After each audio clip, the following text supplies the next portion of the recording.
नमस्कार दोस्तों, आपका शॉर्ट हैंड स्टेनो सक्सेस में स्वागत है। डिक्टेशन स्टार्ट होगा 100 वर्ड पर मिनट। डिक्टेशन स्टार्ट होगा 5 सेकंड बाद।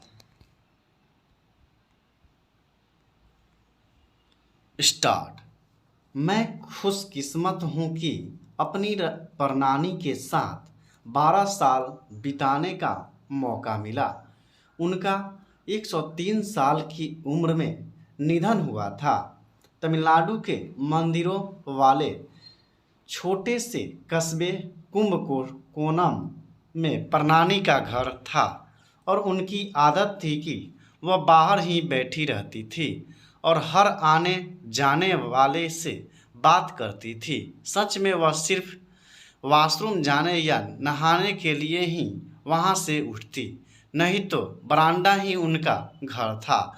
मेरे नाना ने बरामदा के पास घर के प्रवेश द्वार पर गणेश जी की मूर्ति स्थापित करवा दी थी। ज़्यादातर समय प्रणानी राहगीरों से बात करती और जब कोई नहीं होता था तो गणेश जी से बात करने लगती थी, पर वो हमेशा बात करती रहती थी।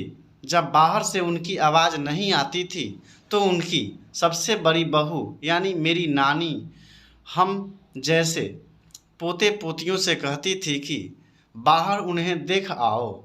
हम बाहर आ जाते और प्रणानी आंखें खोलकर बेदम आवाज़ में कहती कि कौन बाहर जा रहा है और क्यों। संक्षेप में कहूँ तो वो घर की वॉचमैन थी। उनके कान हाथियों से भी ज़्यादा शक्तिशाली थे, जबकि वही हाथी यथार्थ के मामले में प्रणानी से मात खा जाते, क्योंकि उन्हें पिछले 90 सालों की छोटी से छोटी बात भी याद थी। उनकी नाक सूंघ लेती थी कि रसोई में बहू क्या पका रही है और आंखें पूरे कस्बे में किसी को भी पहचान लेती थी। इसके अलावा वह पूरे कस्बे की न्यूज़ एजेंसी थी, क्योंकि वह जानती थी कि किसके घर में शादी हो रही है, किसे और कहाँ नौकरी मिली है। उन्हें कस्बे की लगभग हर कहानी पता होती थी। ये वो दौर था जब हमने कभी रेफ्रिजरेटर नहीं सुना था, इसलिए हम दक्षिण भारतीय अगली सुबह पैसोरू पुराने चावल खाने के लिए बचे हुए चावल में पानी डालकर रख देते थे। और इस घर के कुछ अलिखित नियम थे।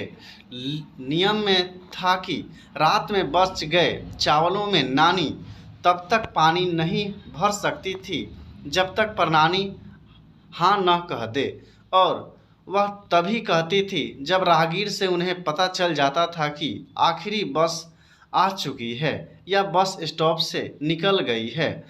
वो इसलिए क्योंकि रात में 8 बजे के आसपास कोई भी भूखा भोजन की आस में वहाँ से गुजर सकता था। मैंने देखा है कि 90% मामलों में चावल खत्म हो जाता था, जो कि छाछ के साथ मिलाकर गरीबों को परोसा जाता था।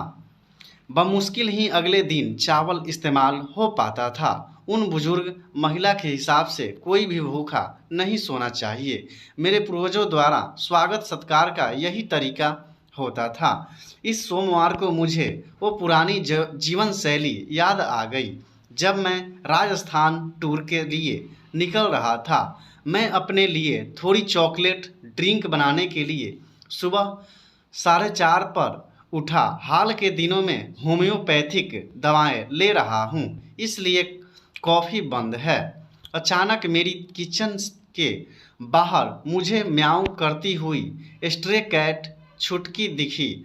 मतलब वो भूखी थी और दूध चाहती थी। मैंने फ्रिज खोला और देखा कि दूध तो मेरी ड्रिंक के लिए भी कम था।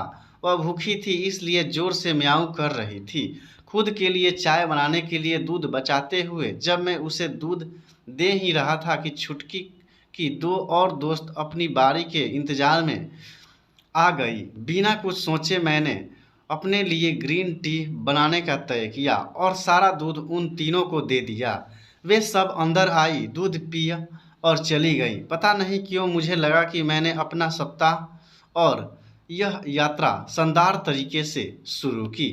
जिससे मुझे विश्वास हुआ कि मेरी यात्रा सफल होगी।